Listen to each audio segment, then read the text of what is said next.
And it's important, Nikisha, to get our narrative out there, especially at this point in time when they are working overtime to not tell our story. It's more than that, though, because it's a whitewashing. It's a complete, total whitewashing. And Nikisha, that is why we write. What's good? I'm Nikisha Elise Williams, and this is Black and Published, bringing you the journeys of writers, poets, playwrights, and storytellers of all kinds. This week's guests are Chicago area sisters, Chyrel Jackson and Lyris Wallace, authors of the poetry anthologies, Different Sides of the Same Coin, and Mirrored Images. The two came to their writing after falling in love with reading. Lyris explains how Black authors opened the floodgates for their love of literature. So Chyrel came home one day and she had Disappearing Acts in her hand. And she said, Lyris, I read this book. She said, you got to read this book, girl. This is a really good book. Terry McMillan. And she put it in my hand and I read that book. And I was like, oh my God, this could be me. Influenced by authors from the Harlem Renaissance and the Black arts movement to contemporary titans like Terry McMillan, Lyris and Chyrel made sure they owned their narrative. The pushback they faced from publishers that forced them to go indie, why they wanted to tie history to their own personal stories in their poems, and the classic novels by Toni Morrison and Terry McMillan that they think are overrated. When Black and Published continues. When did you know that you were a writer? I'd say in my early 20s, because that's when I started writing poems. But my sister and I, when we were little kids, Nikisha, we wanted to always write a book together. So that was always a dream of ours. We just didn't know it would be a poetry book, two of them.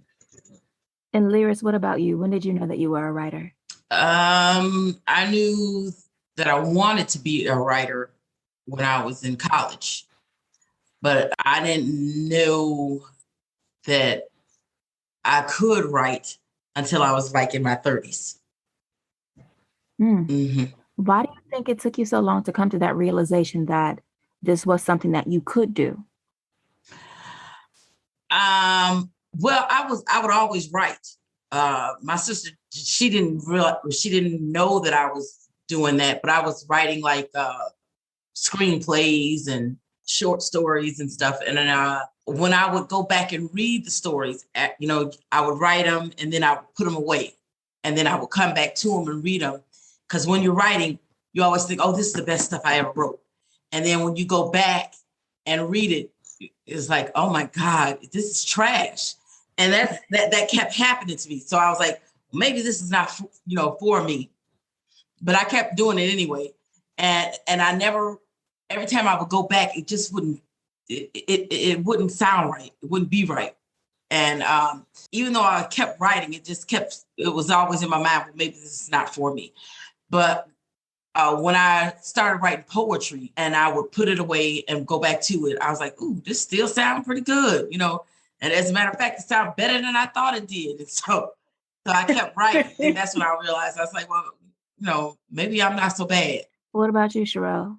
And Nikisha, like I said, I had an audience of one and like close friends, because I was very public about writing. But I would say that the college years were very pivotal, because that's the first time, Nikisha, that we were able to kind of be loose and on our own and reading books that for the first time of our lives were about young Black women.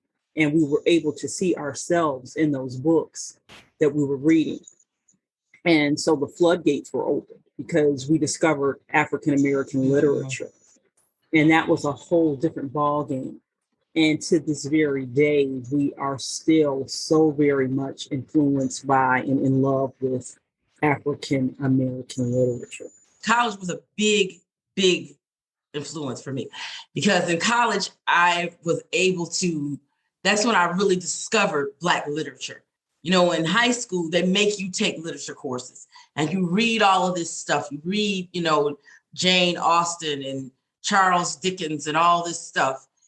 And you're like, okay, but what does that have to, you know, to do with me? And then you're reading this in a whole different kind of language, you know, Old English. But I'll never forget, because everything that happened to my sister, she would share it with me. So Chyrel came home one day and she had Disappearing Acts in her hand. And she said, Lyris, I read this book. She said, you got to read this book, girl. This is a really good book. Terry McMillan. I said, well, who is that? She said, girl, you got to read this book. And she put it in my hand and I read that book. And I was like, oh my God. This is the first book I ever read about young Black women going through things that I could relate to, that you know, I was like, this could happen to me. This could be me. And that's what changed the game. And when I got into college, I did not like to read, Nikisha. That was one thing that I did not like to read. And, but I wanted to be a writer. So I said, now, you know, if you want to write, you have to read. So I just took all these different literature courses, and I'm telling you, it was like my sister said, the floodgates just opened. And that's when I was introduced to Zora Neale Hurston, Wallace Thurman, and, you know, Nikki Giovanni, and all these wonderful Black writers. And I was just taken away. And that's when I just knew I had to be a part of this culture. I just knew I had to be a part of it, because it was just so wonderful and so rich, and, you know, and for the first time I saw myself. And that was the turning point for me. So you guys have influences ranging from the Harlem Renaissance through the Black arts movement to everyone's like contemporary influence, who is Terry McMillan. With those influences and helping you kind of see yourself reflected in literature, what then did you want to reflect back to your audience in your poetry books?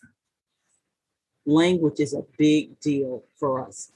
Toni Morrison was another one. She, like Sonia Sanchez and Nikki Giovanni, they were language smiths. They were wordsmiths. They knew how to take Black dialect and contemporize that in such a way that it not only made writing cool, but it put writing in the present, because it took the dialect and the vernacular that the polite, genteel people like to categorize that type of speech, and it put it right in books. And it was no longer these uneducated street punks and thugs. It was just cool. And it was very diverse. And it just opened up language in a way that made it, in my opinion, more relatable. And so that's what we have done in both of our books. We are not rigid and staunch with this King's English, you know. We want to show the beauty of our culture to other people. There's a beauty in the way that we speak. That was one thing that fascinated me early when I was in college and I was reading books like Burr Rabbit. Okay. A lot of people are like, I don't understand that book. That book is really weird, you know, the language, but it's a beauty to that language because it shows how we were brought to a place that we were completely unfamiliar with. We weren't even respected enough to be taught the language. So we had to learn it based on what we were hearing. So that's where our language comes from today. It is based on our ancestors, what they learned. And that's a beauty in that. That there's a beauty and a strength in that. And the whole thing about us writing is to tell people, our people and other people, that our culture is beautiful. We are strong. We are determined.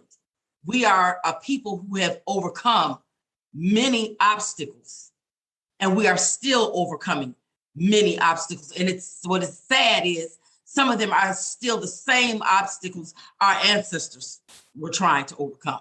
But we are still here. We are still fighting, and we are giving a voice to those that cannot speak for themselves. And this is the platform that we choose through poetry and through our culture. So then, in choosing the platform of poetry and choosing to write in what is commonly known as African American vernacular English, how has it been putting out your work and showing the validity of your stories and of your poems written in this way and doing language in this way? Well, it's twofold. People either love it or frankly, they don't understand it, because we've had both. We've had people ask us, why are you writing this? Because my sister has a lot of beautiful poems written in dialect, Black dialect. And it first of all, we found it very comforting. We love the language. We love the rhythm, because Black people speak in a very rhythmic pattern. And there's a beauty in that. And then you put on top of that the different regions where we were, which lots of our people, were Southern based. So you put that on there, and you just the rhythm and the flow of Black language and Black dialect is something that should be celebrated and not ashamed of. I personally feel. But to answer your question, Nikisha, we do it because, like Lyris just communicated, we really, really are comforted with that, because that's what we know. That is who we are. That's what we are familiar with. And until you see it written, in most cases, you're really teaching people a whole other side of African culture that they may not have ever known. Like my sister said, that you don't ever hear anyone talking about the fact that no one took Black people, sat them down with books, right, and taught them the vowels and enunciation and pronunciation and how to read and how to write. And we had to teach ourselves those things. And then that's the same thing that we're later on made fun of and made to feel ashamed about. And so when we write, we're saying, no, we are taking back. We are not allowing anybody to stereotype us and place us in a certain box. We're saying, no, we are Black women. We are of an African American heritage and culture. And this is what we love. And this is what we write about. But to more accurately answer your question, I would say that, we ran into some problems with it, like with editors. They wanted to correct it, and say, well, this would be better used, this would be a better word, or they just took it upon themselves to edit it or put punctuation where we didn't want punctuation. And some of the words that we use, like the N word, they took offense to that.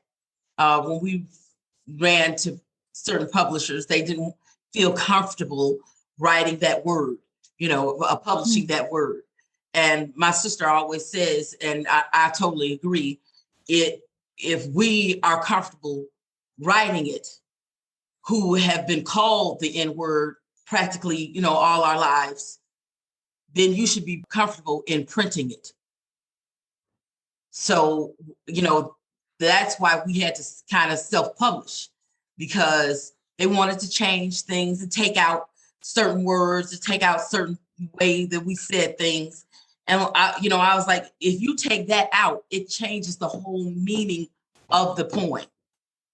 Mm-hmm. So that's why, my sister and I did self-publishing, because, we did not feel comfortable with how they were trying to rewrite what we were saying because they felt uncomfortable with it.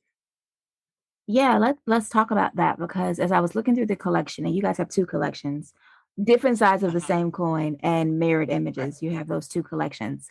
Um, and they're lengthy for poetry Mhm. collections. It's lots and lots of poems in them.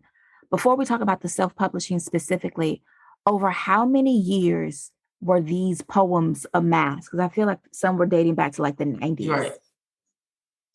Well, they're over about 20 years, right, Cheryl? Because Yes. my poems in particular, Nikisha, I started writing because at that particular time in my life, I felt like I was on a treadmill and I was running to catch up with my life. And I felt like I couldn't do it. So I was like, I need to understand why these things are happening and I need to understand myself. So the reason why those poems are dated and timed is because they're actual journal entries from that period of my life. Cheryl, anything on that? It does date back 20 years, but there was sort of a reason for that. My dad was sick, our father was sick, and he was diagnosed with stage 4 prostate cancer.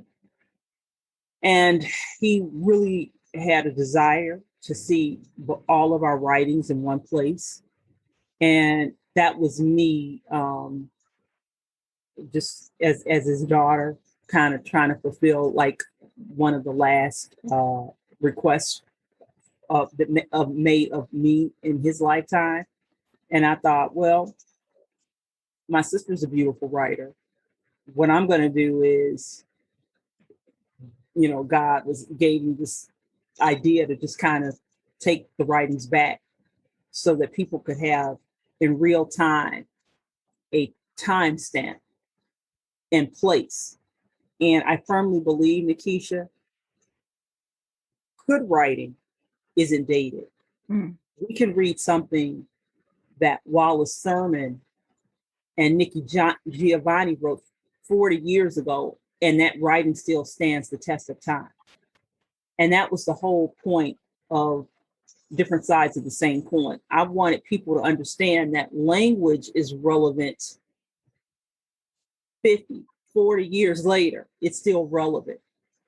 So I was just showing in my way that it all comes back around, you know, and that good writing, you can't put a date or a time stamp on that.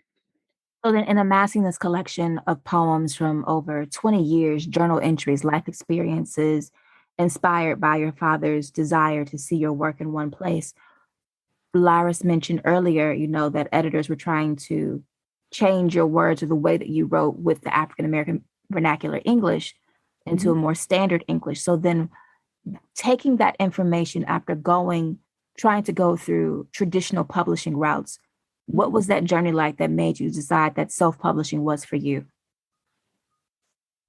For me, Nikita, and I'm just, no holds barred here. When you have a 20-year-old sitting in the front of you that isn't from your background, knows nothing about your life, judging you based on whatever standards and criteria that someone in the back office is telling her, it has to be said this way. If they can eliminate this N word and not use this narrative. I mean, if you take one word, the N word, out of our narrative, it's no longer our narrative. And so it is imperative. And that's the one thing why I love my sister Lyris. Lyris taught me to stand strong and fight for what is important. And that is the big central takeaway. Sometimes we're intimidated by people in suits in back offices, and sometimes we will bend to the will of what they are requesting for us to do. But you have to stand strong in what you believe and trust your instincts and trust in your story, in your narrative, the way you want to tell it. You can't allow someone else to define for you what that story is. And so that's what both of our books have borne.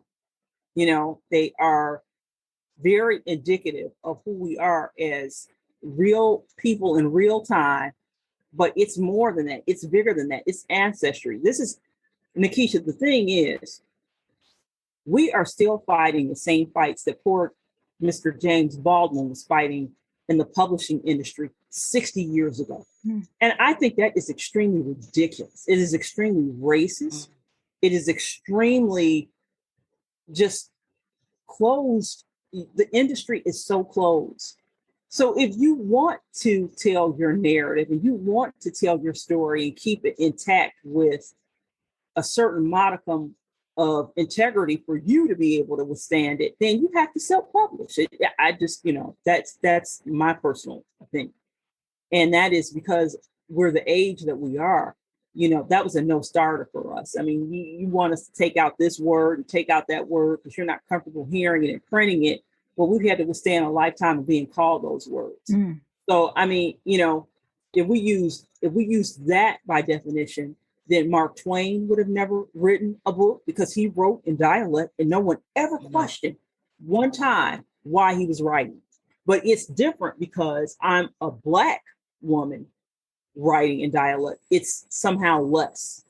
It's important, Nikisha, to get our narrative out there, especially at this point in time when they are working overtime to not tell our story. They're trying to get, Black history out of schools. They want to paint themselves as the heroes and when they tell your story, they have to have the white hero come in instead of telling it like it actually happened. That's why it's important for us to tell our narrative. This is what happened. This is our experience. It is important for us to do that.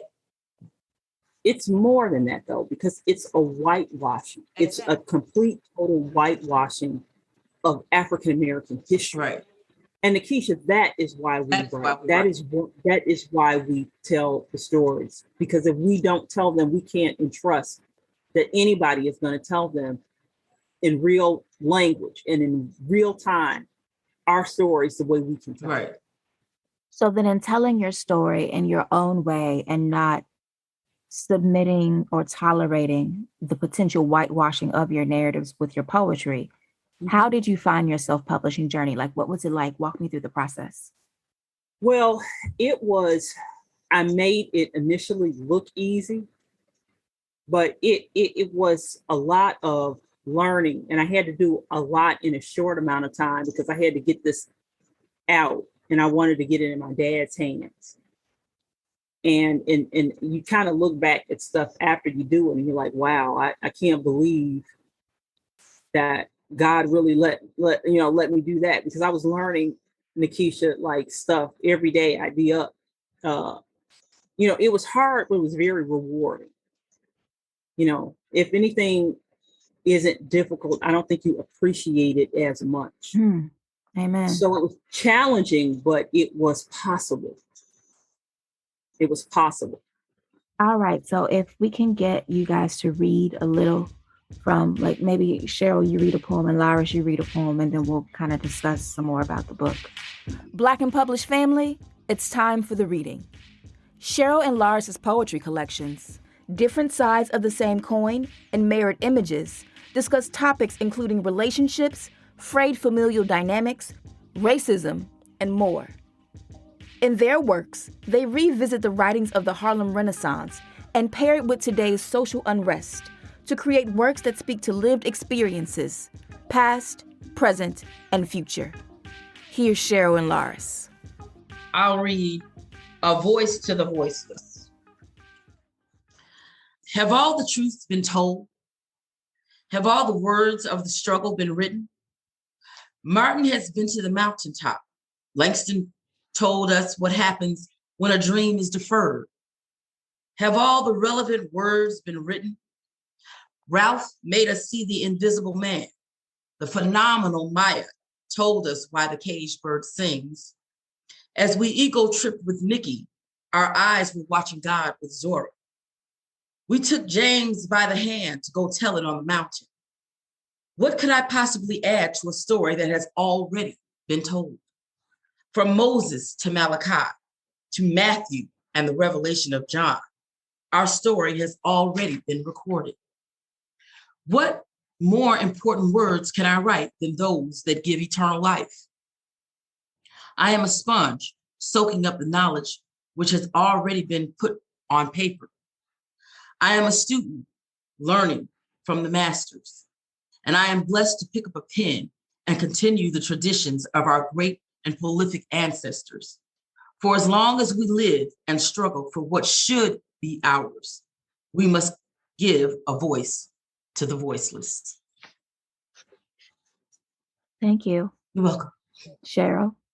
I'm going to read Bloody Battered Knees. Black folks sure been asked to overcome a lot. Slavery, emancipation, segregation, a harsh crack of massa's brittle whip, the dehumanizing stain and stench of founding fathers' cruel North Atlantic slave ships, subjugation, emasculation, castration, Jim Crow, hoods and sheets, police beatings, replaced with unarmed civilian shootings, Black folks placed in jail, many found swinging within cold prison cells, poverty, disparity, white supremacy, separate and unequal, Black lives not worth a damn, 274 years of unsung independence. How much more can Black folks be asked to quietly withstand? We've marched, we sang, despite all our suffering and pain. The trees are barer now. Black folks no longer swinging from blood-stained trees, just plain old exhausted from watching my people, Black folks, living life down on bloody and battered knees. So in listening to your reading and in reading some of the poems myself, what I notice is that you have a lot of personal stories, but then you also have a lot of historical stories. So then was it your intention to tie the history of Black people in this country to your own personal stories to show the continuum of the thread? Well, it is. I mean, let me give it to you this way. Lyris and I, we had parents that grew up in the Jim Crow South. And for our audience that may not understand what Jim Crow South means, that was white only drinking fountains, Black only drinking fountains, white restaurants, Black restaurants. And so my father, being a Southern boy from the country, found whatever means he could, and he went to school and was educated. And finally got himself a master's degree, raising a family with a wife. But he didn't have a father to show him how to parent, okay? So when you don't have a father, when his father was drowned when he was a baby, not even born yet. Right, before he was born. His father was gone from his life, from his household. He didn't have a dad. So now he's a man and he's got little girls that he's trying to raise. A son, and he had 3 daughters and a son. He's got all this anger that he's carrying around because he's not feeling like his life is valued and is worth a damn. He's trying to find a means of taking care of his family. He has a degree as an engineer. He's an architectural engineer. And white people are telling him, your people don't do this kind of work. where do you think he's going to take that anger that he's feeling? Back at home. He's going to bring that anger in the house. He's going to bring that anger to his wife. He's going to bring that anger to his children. And so we tell the stories of that kind of stuff because people now like to change it every cycle. They put new words on it, generational curses. Hell, it's the same curse that we've always had. It is poverty, and it is not understanding and a lack of education within our own community that help to exacerbate these problems. And so, Nikisha, that's why because the history is hand in glove with everything else. If you dismiss the history, then you don't understand why it is, what your purpose is, and why things are happening to you with the way that they are happening. And so that's why we write so much about the personal stories, because we want our readers to understand who we are, but we don't separate the history because it is very much who we are. The thing is, we are Black women. We are older Black women. We write from our experience. Most writers write from their experience. So that's why it's a lot of that in there, because we're writing from what we have experienced, especially in mirrored images. We are writing from the standpoint of being quarantined in COVID, and you turn on your TV, and what are you seeing? You're seeing George Floyd on the ground with this man smirking in the camera with his knee on his neck. We are seeing that in real time. So you're sitting in your house looking at this thing. You're sitting there watching Jacob Blake being shot in the back 7 times while this police officer holds his shirt. And Jacob Blake's children are in the back seat of his car. We are seeing, Ahmaud Arbery jogging down the street and being shot to death. And we're seeing this on our TV on a daily basis. So we write about it. It's in our book. This is what we're seeing. We're seeing our brothers, our sons, our daughters, Breonna Taylor, being shot down in her bed while, in her own house. So we write about it. These are what we are seeing happening to our people, the people that we love. We're seeing this. So this is what we're writing about. So then, in having that long arc of history, speaking to the personal in this intentionality of owning your own narrative, when people come to your books, different sides of the same coin and mirrored images, what do you want them to take away from it as a reader? We want them to embrace and feel good about legacy, family, culture, language, history. That's right. I mean, I laugh because my sister, I get to see the best of both of my parents in her. And my mother's demureness and just she was such a gentle soul. She's a firecracker, but like my dad was, but she's also, I see my mother in her every day, the strengths of my mother. My mother was very strong. It takes a lot to raise a son, a Black son, by yourself. Ooh. And so I want Black people to really feel like when they experience our books, they see themselves.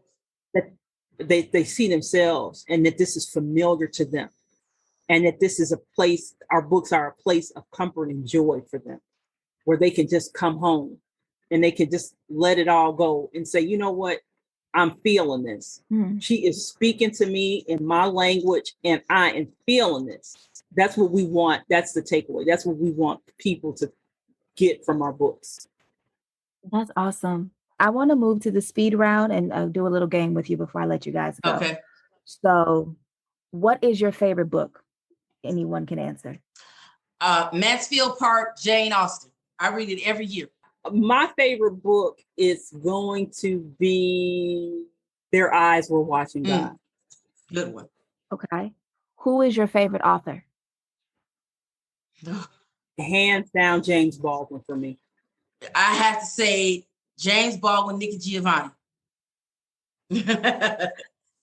Okay, so then this might be the same, but who is your favorite poet? Nikki Giovanni. I'm gonna answer right off the bat because when I heard Ego Tripping, it changed my life. I just loved it. So I had to say Nikki Giovanni. All right, Chyrel, your favorite poet? Sonia Sanchez. I knew she was gonna say that. Sonia Sanchez. I figured it was gonna come back up. So for obvious reasons, Sonia Sanchez. Yes. All right. What's the difference between poetry and spoken word? Ooh, okay. We asked that question ourselves. Right, and we love spoken word. Oh, we love it because it is poetry. And the only thing is that we don't perform our work, but they all of us, and we have a lot of friends who are spoken word artists, and they want to work with us because they're like, you guys are ridiculous. You know, you need to really get up there and perform. And so we're just kind of like old and stubborn and rigid. But I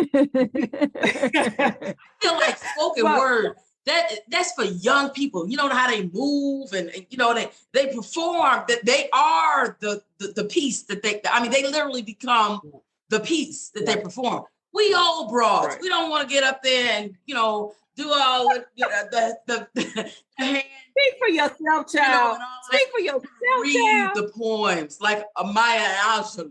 We don't want to get up there and do all that, but it's beautiful when it's done, and I love to hear it. That's the best answer to this question I've gotten in a long time. Oh gosh, what is your favorite sound? Black people laughing, enjoying themselves. That is my favorite sound. Whether it's children or just us laughing, because when we laugh, we expressing ourselves. That means that, you know, through all of the, whatever we're dealing with in this moment, we are having a good time. Oh wow, that's a great answer. You know what? I love to hear whether it's my sister or whether it was my mother or whether it was my father. I love to hear Black people singing. There's something about the music. You feel it from the soul of the person singing. And that's very powerful.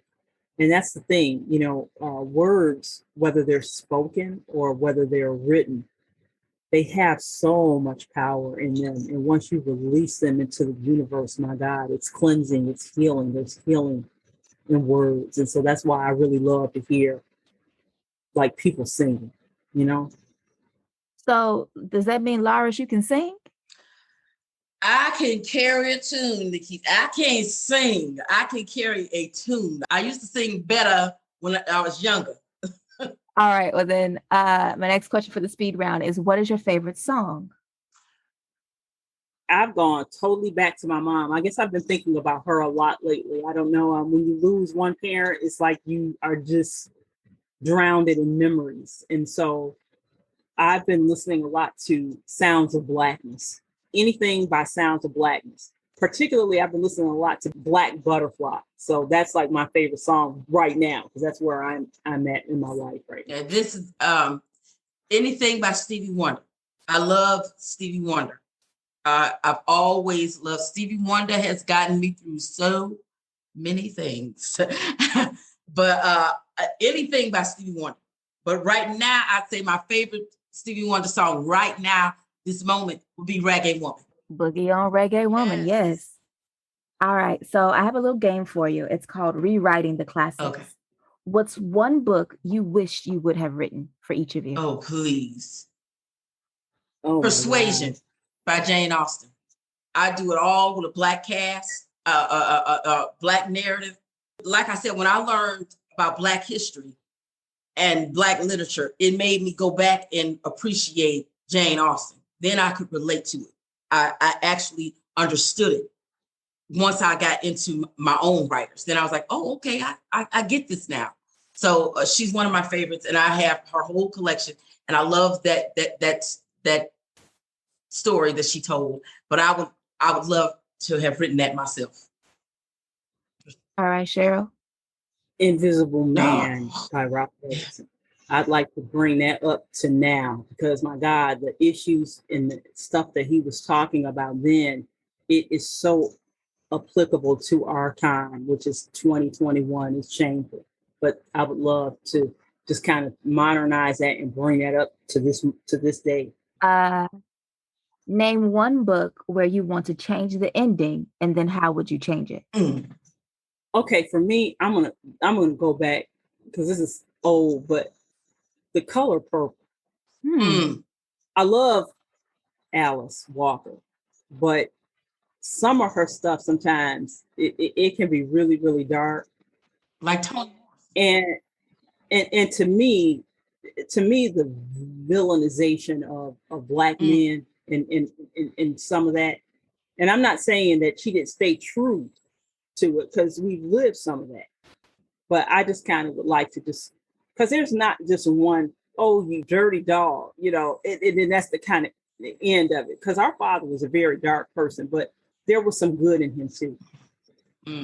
So as tortured as he was, you know, and he was very tortured and very flawed.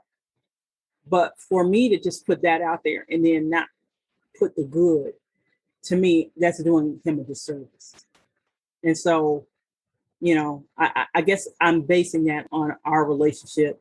I guess that's probably what's impacting that. But I do know that when you have the bad, there's got to be something of light in them too.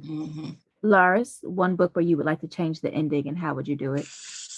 I know I'm going here a lot today, but I would say Mansfield Park by Jane Austen, because I feel like she took us on this ride, and then she just summed it up at the end. It's like she's like, okay, I'm tired of writing, so I'm just gonna sum it up. You know, they lived happily ever after, and I was so disappointed in that, because I felt like she should have told us when he decided that this was the woman he had to have. I felt like she really painted a picture for us and took us through a waltz. We went back and forth and we swayed, and then suddenly she just ended. All right. My last question for Rewriting the Classics is, name a book that you think is overrated and why. Ooh. This is easy for me. Beloved by Toni Morrison. I love Toni Morrison. I really do. But Nikisha, that book was so doggone complicated to read and understand. It was, The Bluest Eye to me was better because I understood that book. I understood it. I could read it. It wasn't a hard read. But Beloved, oh my God. You know, I read that book in college. Then I tried to go back and read it. And then my son had to read the book. And it was only after he read the book and he explained it to me that I understood the book. That's how hard Beloved was for me. I just thought that book was just too doggone complicated. I didn't like that book. Wow. And I know I'm going to get a lot of pushback on that. So I didn't read Beloved until this summer. I was like, this is the only Toni Morrison novel I've never read and that I don't own. I have every other one of her novels. That's the only one I've never read and didn't own. So I bought Beloved, and it took me pretty much the entire summer to read that book. I got it. I understood it, but it's not an easy read. It's not an easy read at all. Sure. I got to go back here because it's full circle. This is so funny. I love Terry McMillan so much, but how Stella got her groove back just left me flat, and I hated it. I hated the movie. I hated the book. That's the one Terry McMillan book that I didn't like. Oh, y'all done said Toni Morrison and Terry McMillan classics were overrated. I don't want to see y'all DMs after this episode comes out. Okay. I know it's a messy question, but I didn't expect y'all to be that messy. All right. So my last question for our interview today is, when you are dead and gone and among the ancestors, what would you like someone to write about the work and words that you've left behind? That they just resonated with it because it just was so much a part of their DNA. Right. It was a reflection of them. Right. That's what we want our legacy to be. Thank you, ladies. This was beautiful. Thank you. Thank you for having us, Black and Published. Big thank you to Chyrel Jackson and Lyris Wallace for being here today on Black and Published. Make sure you check out their poetry books, Different Sides of the Same Coin, and Mirrored Images. And if you're not following them, follow them on the socials. They're at Sisters Rock and Rhyme on Instagram and Twitter. And rock is R-O-C, the letter N, and then the word rhyme. That's our show for the week. If you like this episode and want more Black and Published, head to our Instagram page.